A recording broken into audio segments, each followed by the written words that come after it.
There is a lot to love about the lightweight title fight between Khabib and Justin Gaethje. For starters, this fight is mixed martial arts in its purest form.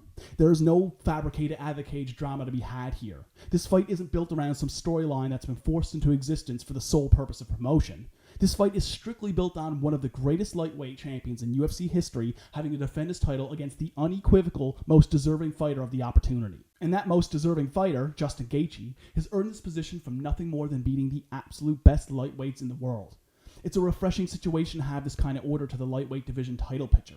The hierarchy of contenders is the determining factor of who gets the world title shot, not marketability or personalities or any of that nonsense. And by no means do I mean to imply that Gaethje isn't marketable, but it isn't his personality and social media presence that has brought him to these heights. It's his old school competitiveness and the fact that he is the single most exciting fighter to watch compete in the sport that's gained him such notoriety. It's not just the fact that he's the most exciting fighter in the game, but it's the fact that he's the most exciting fighter of the game and fighting the absolute highest level of competition on the planet that's so damn impressive.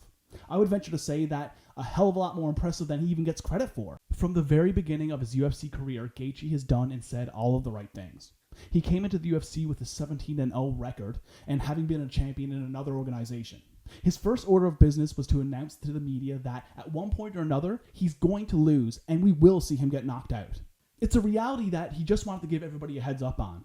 Not because it's something that he was worried about happening or anything of the like, just because he wanted to make it clear that his fighting style, that is aptly given him the nickname The Highlight, is such that there's absolutely no way he doesn't go down in a blaze of glory at some point. He's fighting absolute monsters now, and his unrelenting style of never deviating from the game plan of walking forward and throwing hellacious hooks and uppercuts until somebody falls means that he's eventually getting knocked out, just based on the law of averages. It's a pretty admirable thing to do, and that intro to the UFC fan base certainly left an impression. And it certainly made it all the more incredible when he followed up that press conference with a Fight of the Year performance in a second-round TKO win in a thrilling fight against Michael Johnson.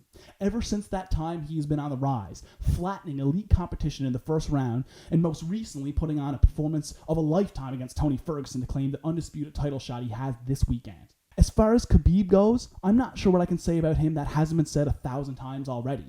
The guy has a record of 28-0 and is on his way to becoming the most dominant champion in the sport's most talent-rich division. With the win over Gaethje this Saturday, he's going to break the record for most lightweight title defenses in history. Khabib is a specialist that is so good at that one particular element of the game that he dominates everybody. But he is yet to fight a fighter like Gaethje. On paper, Gaethje is the most accomplished wrestler Khabib has ever faced. He is an NCAA Division I All-American wrestler, but you'd never know it, simply because he's never deviated from that game plan of walking forward and throwing fight-ending heat until somebody falls. But anyone who enters the grappling realm with Khabib endures a smothering that's damn near impossible to deal with and downright uncomfortable to watch. So whether or not Gaethje's defensive wrestling can keep Khabib off him is the real big question here. There isn't much debate about who has the advantage on the feet. Gaethje is the far superior striker by a wide margin, but should he end up in the flustering entanglement that is Khabib, he's likely going to end up like the rest. Khabib's run has been dominant, but holes in his game have been exposed over the years. We've seen Al Iaquinta stuff and avoid takedowns in their fight in the later rounds, remember? And we've seen Khabib on the wrong end of striking exchanges in his wins more often than people realize. He did land that knockdown on McGregor, but if you go back and look at fights gone by, he does not have the best striking defense in the world. Gaethje tells us that he's going to walk in there and kick Khabib's legs, and I believe him. He is a sizable underdog coming into this fight, and it's with good reason. It's impossible to imagine Khabib being an underdog in any circumstances at this juncture.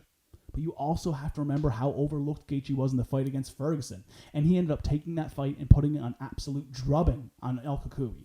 I'm not saying Khabib won't get him down, I imagine he will.